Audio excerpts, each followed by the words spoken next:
कौन है एसआरएच की मालकिन काव्या मारन, जिनकी चर्चाएं एसआरएच के खिलाड़ियों से भी ज्यादा होती है। हम उन्हीं काव्या मारन की बात कर रहे हैं जो एसआरएच के मैच के दौरान स्टैंड से अपने खिलाड़ियों को चीयर्स करती हुई नजर आती है और दर्शकों की निगाहें भी प्लेयर्स से ज्यादा काव्या मारन पर ही रहती है। जब काव्या मारन उदास होती है तो दर्शक भी मायूस हो जाते हैं और जब काव्या मारन खुश होती है तो दर्शकों की भी खुशी का ठिकाना नहीं रहता। तो आइए आज इन्हीं काव्या मारन की जिंदगी के कुछ अनछुए पहलू आपके साथ साझा करने जा रहे हैं, तो इस वीडियो को अंत तक जरूर देखिए। अगर आपको याद हो तो साल 2020, 21 और 22 में जब सनराइजर्स हैदराबाद ने 8वीं और 10वीं पायदान पे आईपीएल सीजन का समापन किया था तो काव्या मारन बहुत दुखी थी और उनकी उदासी के साथ दर्शक भी मायूस हो गए थे। लेकिन इस साल काव्या मारन खुश है क्योंकि उनकी टीम फाइनल में पहुंच चुकी है। पिछले साल जब काव्या मारन दुखी दिखाई दे रही थी तो खुद द ग्रेट रजनीकांत ने कहा था, Kavya buy some good pairs, क्योंकि एक खूबसूरत लड़की को हमें बड़ी स्क्रीन पर दुखी देखना अच्छा नहीं लगता।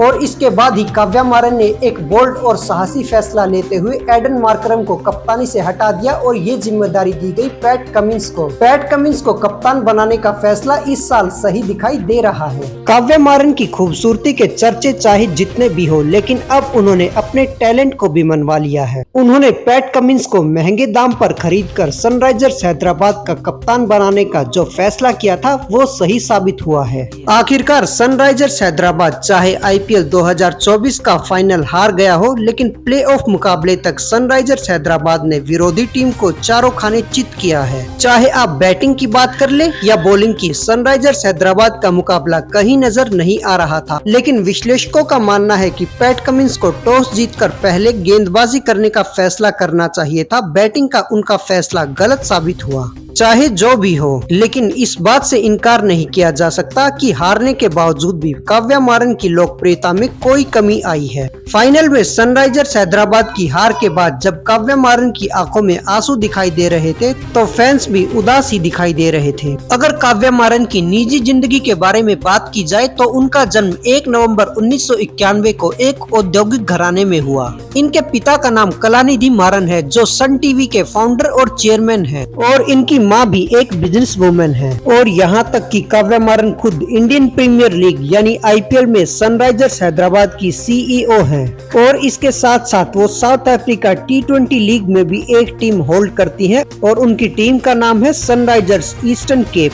अगर काव्या मारन की पढ़ाई लिखाई की बात की जाए तो उन्होंने बीकॉम की डिग्री 2012 में हासिल की थी स्टेला मैरिस कॉलेज चेन्नई से और इसके बाद वो एमबीए करने के लिए अमेरिका चली गई, जहां उन्होंने न्यूयॉर्क यूनिवर्सिटी से एमबीए की डिग्री हासिल की। अपनी पढ़ाई पूरी करके वो इंडिया लौट आई और इसके बाद उन्होंने अपने पिता के द्वारा स्थापित किए गए बिजनेस को ज्वाइन कर लिया। उन्होंने सन ग्रुप के साथ काम करना शुरू कर दिया जो एशिया का लार्जेस्ट मीडिया नेटवर्क है। उन्होंने अपने प्रोफेशनल जर्नी की शुरुआत में सन टीवी नेटवर्क और सन म्यूजिक की देखरेख करने का जिम्मा संभाला और 2018 में उनको सन ग्रुप के द्वारा खरीदी गई इंडियन प्रीमियर लीग की टीम सनराइजर्स हैदराबाद की सीईओ बना दिया गया और काव्या मारन की लीडरशिप में सनराइजर्स हैदराबाद की टीम अच्छा परफॉर्म कर रही है।